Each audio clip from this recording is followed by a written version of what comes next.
right behind me is the 2025 Kia EV6 Land all-wheel drive plus GT-Line package. Whew, that's always a mouthful. But nonetheless, this vehicle is a fantastic trim level available on the EV9 lineup, or EV6 lineup. In this video, we're doing a full live walkthrough of everything you get in this specific trim level, and I just want to start off right off the bat by saying that this is not even the top trim. There's technically one up above called the GT-Line Limited that takes the sporty styling elements we see on today's car and adds on even more technology. So without further ado, we'll get right into it, starting off with the exterior, where we'll highlight the lighting patterns as well as the performance of the vehicle. At its core, this is still the Land all-wheel drive. So it's our dual motor setup with our 84 kilowatt hour lithium-ion polymer battery, which again, never gets easier to say on camera. But because we do this live, we're also open for questions. So if you are watching as we're filming, feel free to leave us in the chat box any questions you may have while we're still on our stream. Let's get right into it. Now, for our price point, we are at $61,495 Canadian, and the GT line is a $3,000 add-on from the Land all-wheel drive base. So $58,495 is what you'd pay for just the all-wheel drive version of this vehicle. However, if you want tech and you want the sporty styling, $3,000 gets you exactly this. On the front end, we have a new signature light, and that will be, it's called Kia Star Map Signature Light. We have bright white LEDs for our DRLs, and that extends all the way into the very center, starting on the GT line trim level. So all models below this one today will not have this center light we have right here. Your Kia emblem is finished in a brushed aluminum, and then as you may see, we have a small camera right underneath the eye in Kia. That will be one of the many exterior cameras found on this vehicle that piece together a full 360-degree view of everything happening around you, also known as your surround view monitor. The surround view monitor starts on this very trim, and just as I've seen in the sales world for Kia, that is one of what many of our customers deem a must-have or an absolute necessity. So that makes this trim, in my opinion, one of the best value or the trim level to look at first. Then everything else you may want up above, there is a trim level for that too. For styling, the GT lines will take a lot of gloss black exterior design elements. It'll add on a bit more of an aggressive stance too compared to the rest of the EV6 lineup. With a lot more sharp lines, you'll notice that here in our lower grille portion.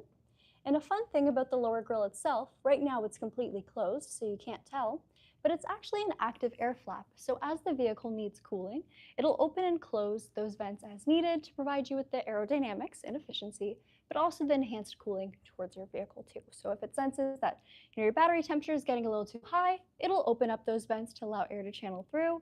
And then if range or aerodynamics are the necessity, it'll close them up so there's less drag on the overall vehicle. The very center is also where we'll find our radar plate. So this trapezoidal, almost rectangular segment here is a radar plate used for the smart cruise control on the vehicle, but also the highway driving assist. That radar plate will constantly monitor the distance of your car and the car ahead of you, and if you do have those safety functions active, for example, highway driving assist, it'll make sure you're always at a safe distance and also slow you down if you hit stop and go traffic. This car will also have something called HDA, or Highway Driving Assist Level 2, which means it can do its own automated lane changes. All you have to do is signal which way you'd like to go, and as long as it's safe to do so, the car takes over and does the lane change on its very own.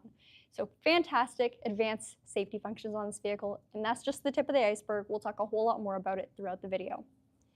I'll next pop the hood, and of course we're not going to have an engine under there, but it only feels natural to talk about the performance of the vehicle when we pop the hood. Like I mentioned earlier, at its core, this vehicle is the Land all-wheel drive version of the EV6. And what that means is we have our dual motor, long range, or larger battery capacity setup. So front mounted motor, it will be your smaller one. And then we have a larger motor in the rear. Together, they'll produce 320 horsepower with 446 pound-feet of torque. Instead of an engine, we have our small Frunk space. So this covered space here is perfect for your level 1 charging cable or any sort of, must-haves you must take on the road with you. It's certainly not the largest trunk in the EV world, or Frunk, I should say, in the EV world, but it's okay because in our rear trunk area, we have 690 liters of cargo space. Don't worry, guys, I will show you that. Sometimes it's a little strange to pop the hood on an EV and see actual things, but as you may notice, we have our washer fluid reservoir, we have our coolant, of course we have brake fluid, and even a battery. Not your high voltage battery, but I'll talk about that next. So our battery capacity is now an 84 kilowatt hour battery compared to the 77.4 of the previous version of the EV6.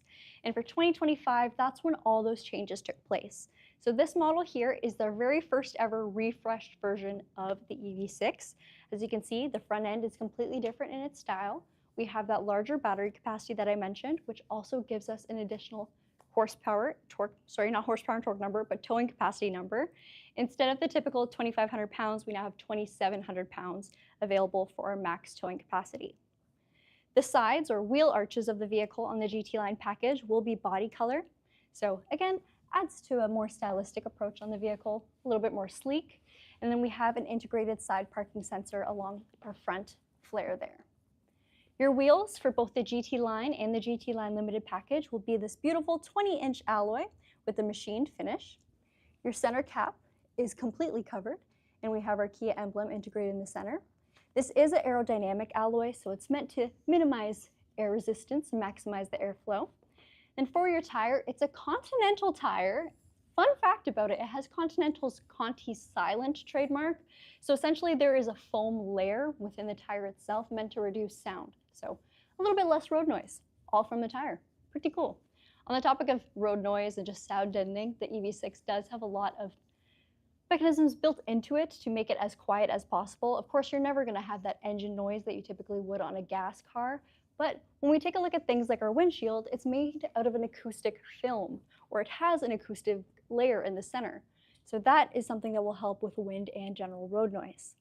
The very center will also have a forward-facing camera. And that camera will watch the lanes ahead of you as well as the vehicles, pedestrians, and cyclists in front, and warn you if there's ever a risk of a collision, and also give gentle correction with your steering to make sure you're always centered within your lane. All of these systems can be turned on or off, or at least tweaked to more so your preference. And again, like I mentioned, that's just the tip of the iceberg because we have more and more safety features as we work our way along the car.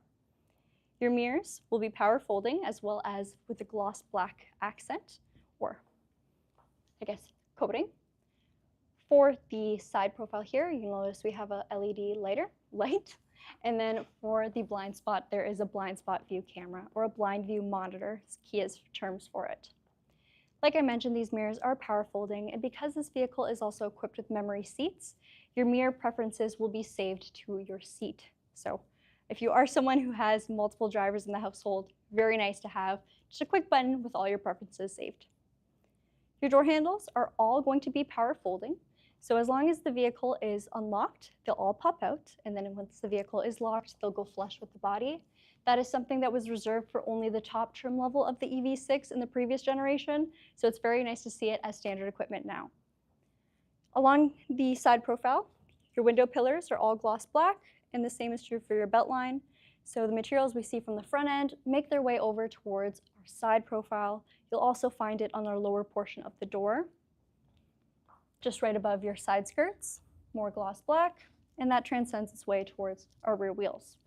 The suspension on the EV6 is a multi-link rear suspension, so smooth handling over bumps and just general Canadian roads, but also handles quite nice if you are driving a little bit more dynamically. The responsiveness is there, and because we have multiple different drive modes, including a sport mode and eco mode, you can have your steering feel a little bit more dynamic compared to something a little bit more soft and comfortable, all at the push of a button, so it's very much driver-friendly and customizable.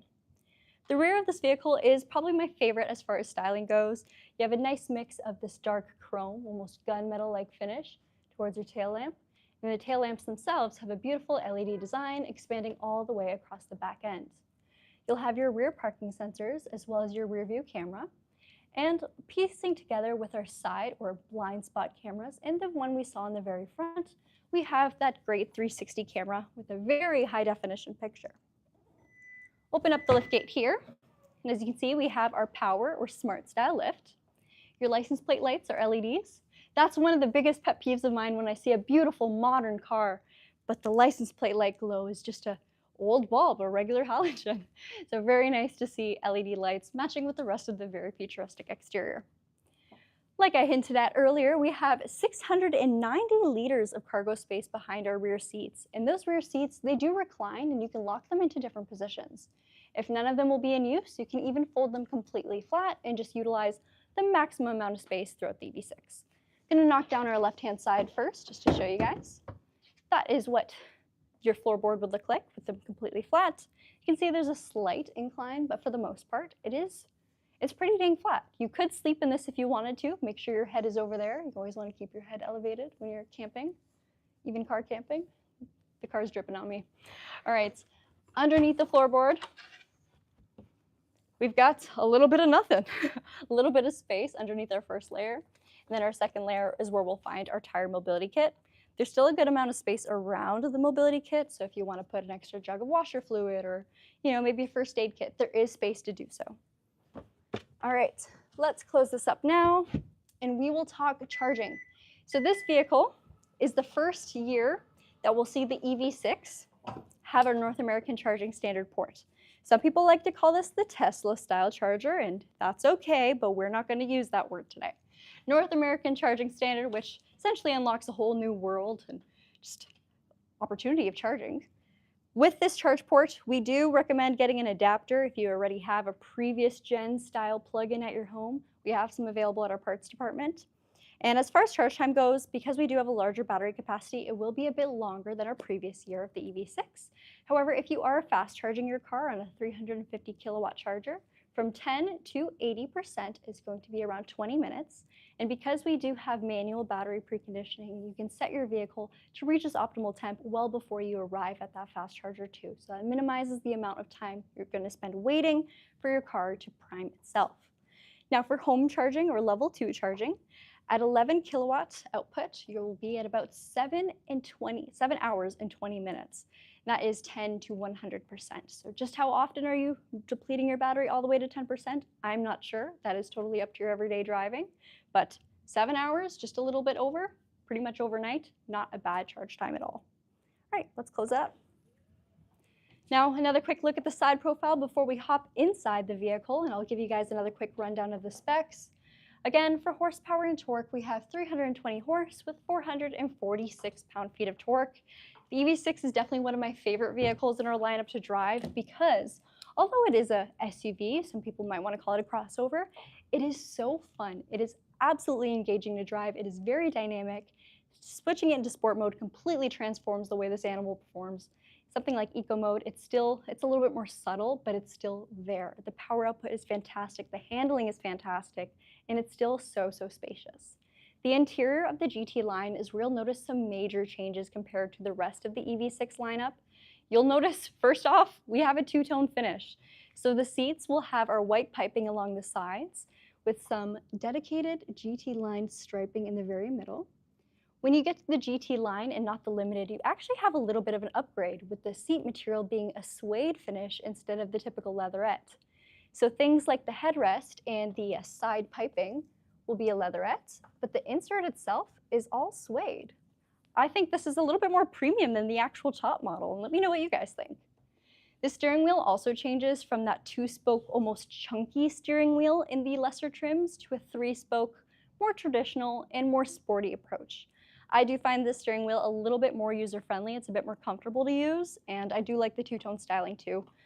In my opinion, it looks better, it feels better, so it's a big win for me. On your door cards, those materials will be the same. So we have our typical black, dark approach with that white cladding too.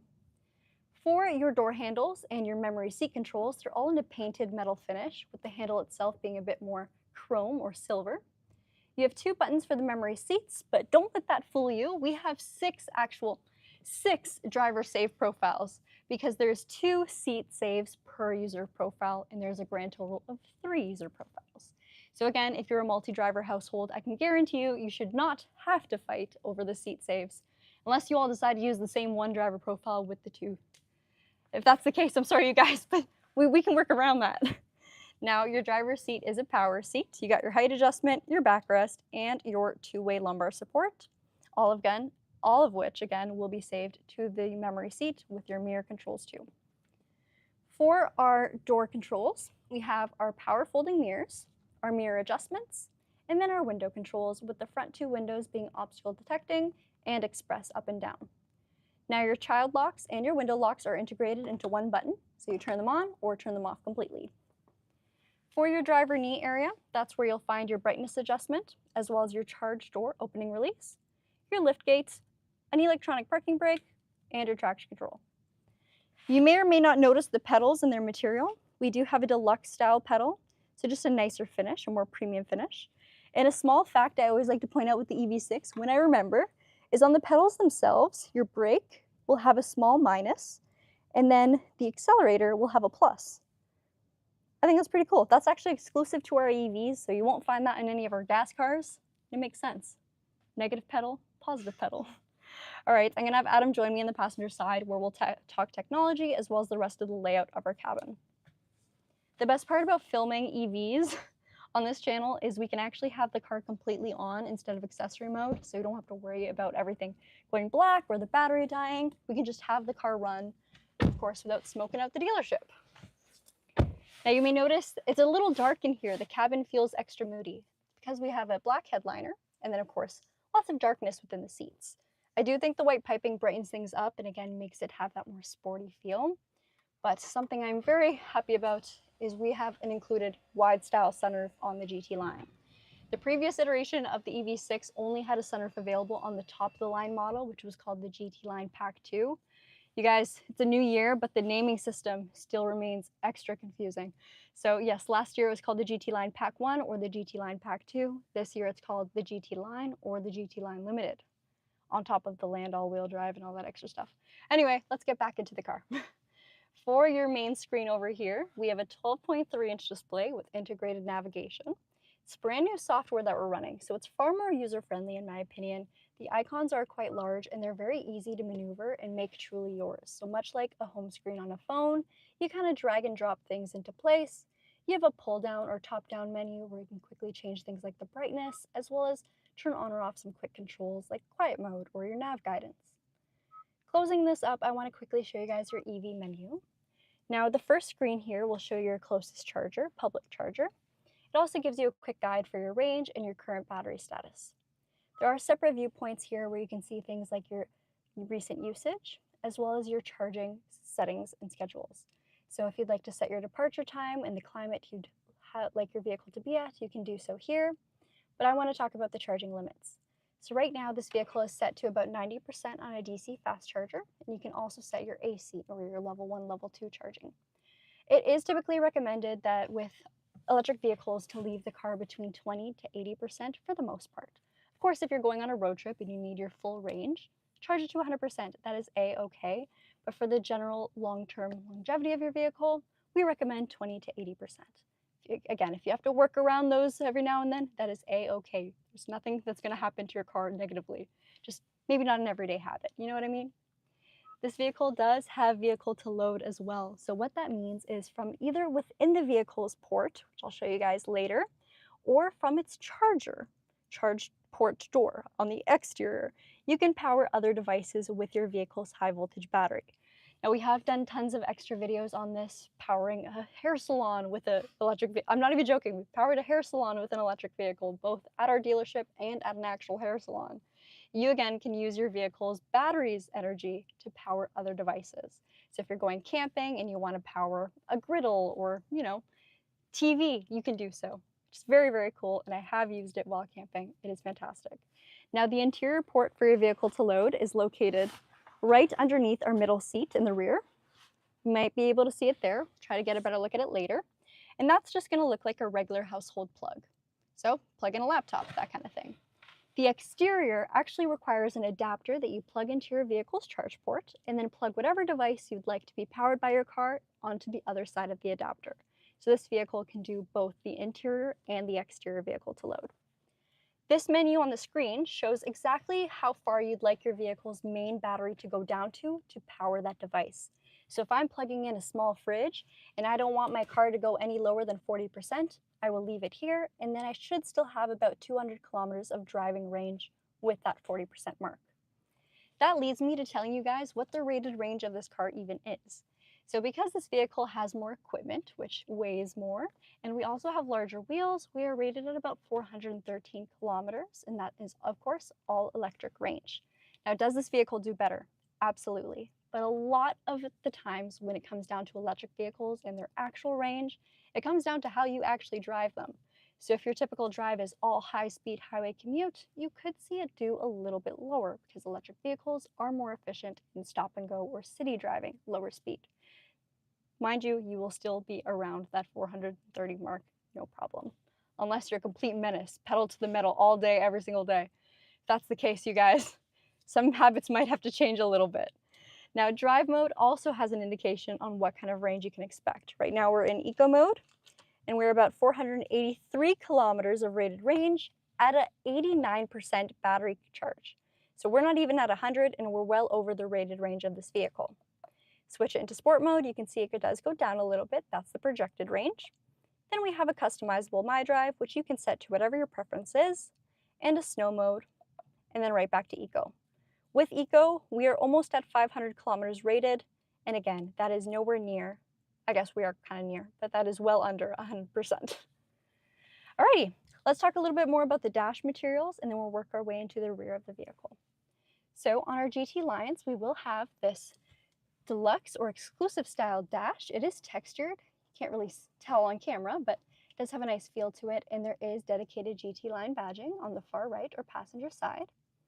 Below that, there's a nice touch of ambient lighting and a little bit of gloss black. I'm very happy this gloss black is not in a high touch area. You may remember the gloss black in the previous EV6.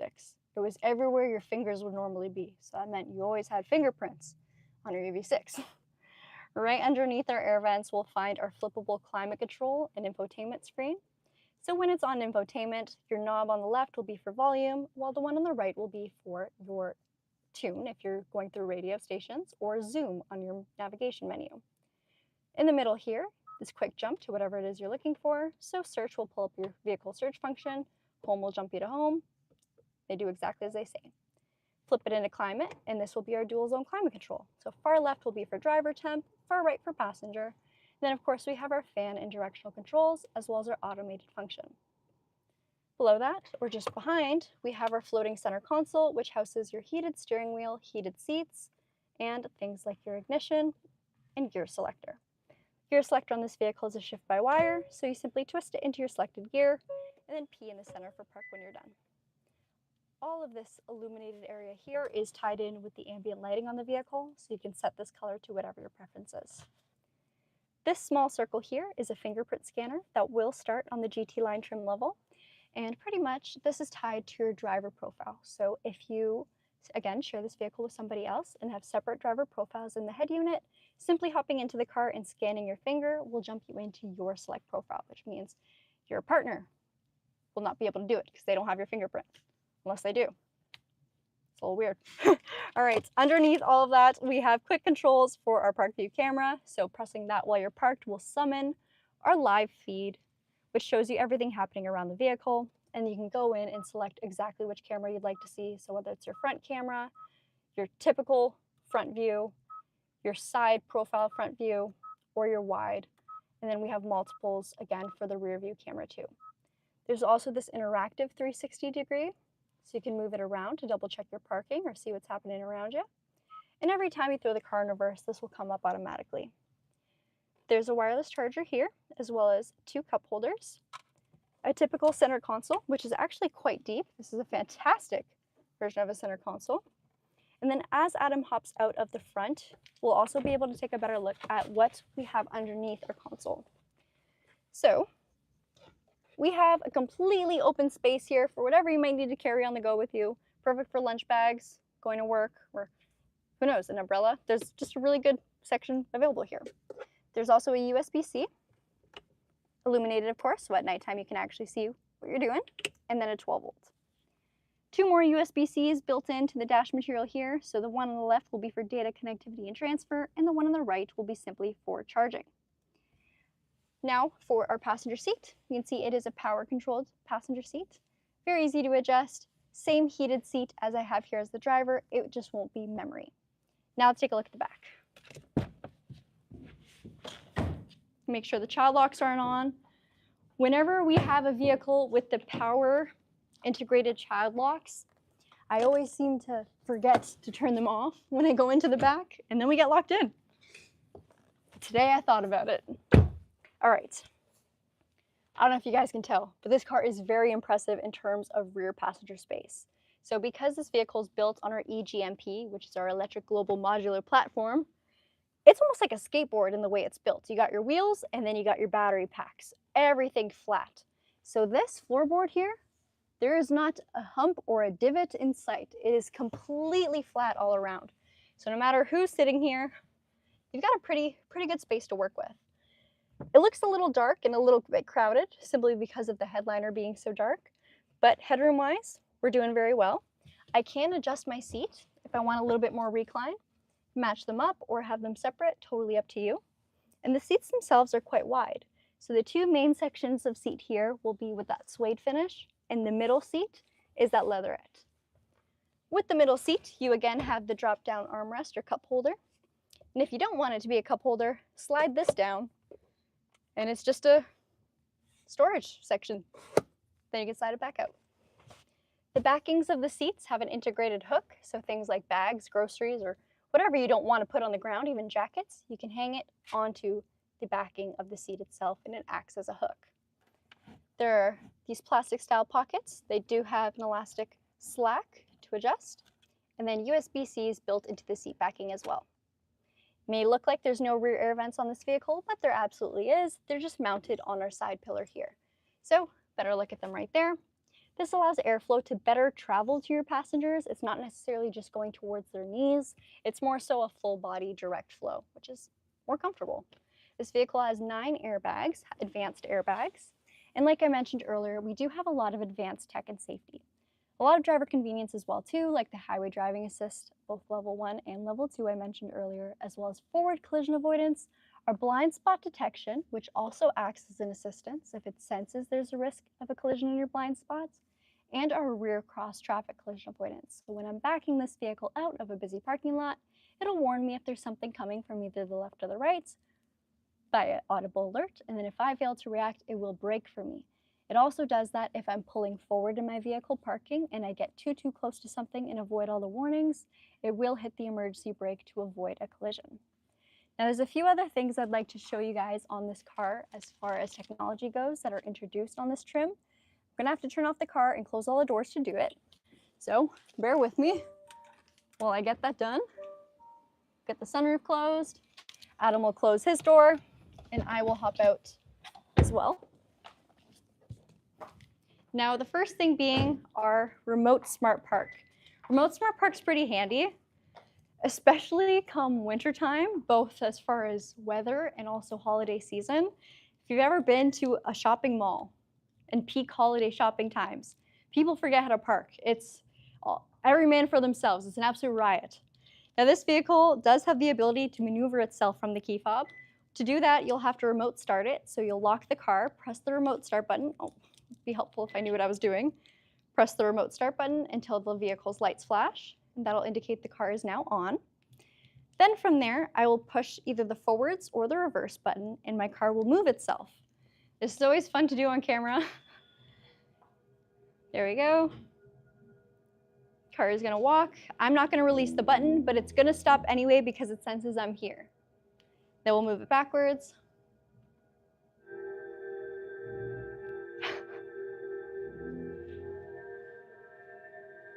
Pretty cool.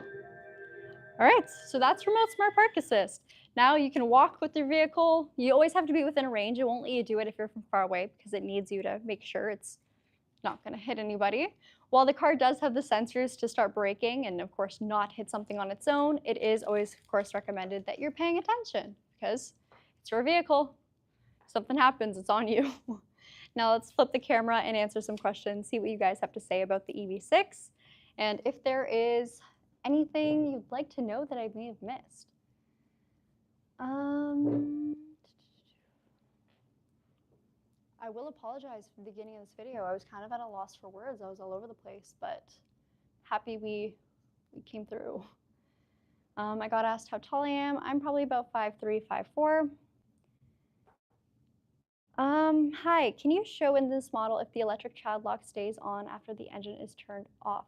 So it will still be on if you turn off the vehicle. I guess we can check that, Adam. Do you want to check it with you? So I'll have Adam sit in the back, and then I will turn on our child lock.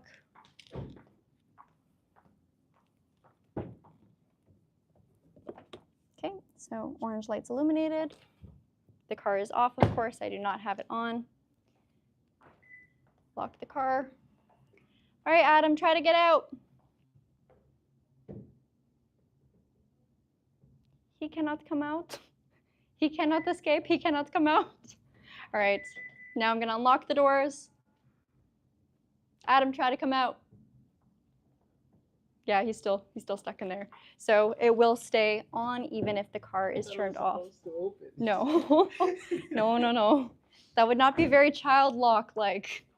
So even if the vehicle is shut off, the child locks will stay on. You missed the start of the video. What is the color, please? I don't even think I mentioned the color throughout the video, you guys. Oh, no. So this is called Nebular Blue. I like to call it Blurple because it's blue and it's purple. In camera, it's definitely looking a bit more blue. Warren said the color is blue. Yes. But we do have two blue options for the EV6 here for 2025 and the future models. It's called Midnight Lake Blue or Nebular Blue, Blurple.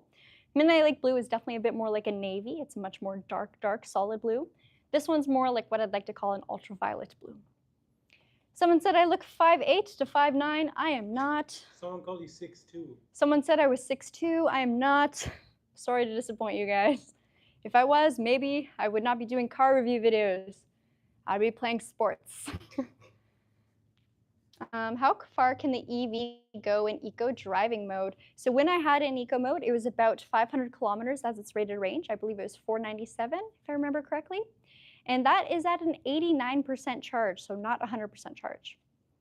With the new charging port, can you use a Tesla supercharger? Yes, you can. How smooth and intuitive is the iPedal one-pedal driving mode in this city traffic, especially when coming to a complete stop? How does it compare to key rivals? So one thing I will say as far as Kia and Hyundai go with their iPedal and their adjustable regenerative braking is I find it very, very easy to use. The reason for that is if you want to adjust it, both make it stronger or turn it off completely, it's all done by the paddle shifters, so you don't have to go into a menu and turn off or change the level of regen. Mainly the biggest competitor, or I guess the most well-known competitor, Tesla. If you would like to change their vehicle to be more of a coast instead of that full stop when you let off the accelerator, you do have to go into their head unit, which can be confusing, and turn it off. So this, just having it on the paddles, being able to adjust it while you're currently driving if your driving situation changes. So for example, if I'm on the highway and I do not want my regen on, but then later on I'm in the city and I'd like it to be full, just flip it on the paddles and it's nice and easy, so it's on the go. With iPedal, it is what we call our one-pedal driving. So if it's on or set to iPedal, as soon as you let off the accelerator, the brake force will be very strong and it'll take you to a full halt. If you do level 3, level 2, all the way up to level 1 or level 0, it'll get lighter and lighter, with level 0 being virtually nothing. It'll just be a regular coast like a gas car would be. Mazerborn just asked if you could turn off the regenerative brake feature. Absolutely, so that would typically be your level 0. If you just want a little bit of regen brake force, but not enough to fully stop your vehicle, then you could try level 1. And of course, it just gets stronger and stronger from there. Doesn't necessarily make the most sense to have full or high strength regen on the highway, because if you just want to gradually let off the accelerator and let your car roll, it won't roll the way a gas car would. It would brake or slow down very heavily. Can you drive in those heels? Absolutely, I can. When do you expect the K4 hatchback? We were told end of this year, maybe early next year, so very soon. This is my final answer, but we don't have anything concrete yet. We do not have one incoming at our dealership yet. Will you do a live Q&A this week? Yes, I believe this Friday is the last Friday of the month, so we will absolutely do a live Q&A. Got asked again if I can drive in those heels? Yes. So for the longest time, I would wear heels for every single one of our videos, and I would only wear my heels. I didn't come to work in a separate pair of shoes. I would just wear my heels to work. So yes, I can absolutely drive in my heels. What is the name of that blue? This is called Nebular Blue.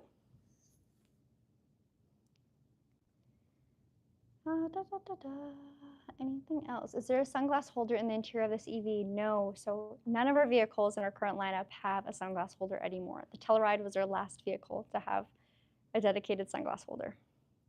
Can Adam drive in heels? I don't know. I guess I don't think so. we're gonna have to try that. Can you drive manual in heels? Absolutely, I can. Again, not my favorite, but it's a little bit harder.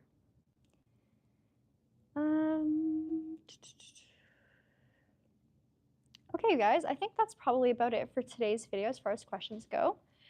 If there's anything that you may think of in the future, if you're watching this video, let's say a week from now, a year from now, let me know in the comments down below because I do always check them. And other than that, thank you guys so much for watching. Thanks for sticking around while I couldn't get the words out. And we hope to see you again in tomorrow's live stream car review. Bye-bye, you guys.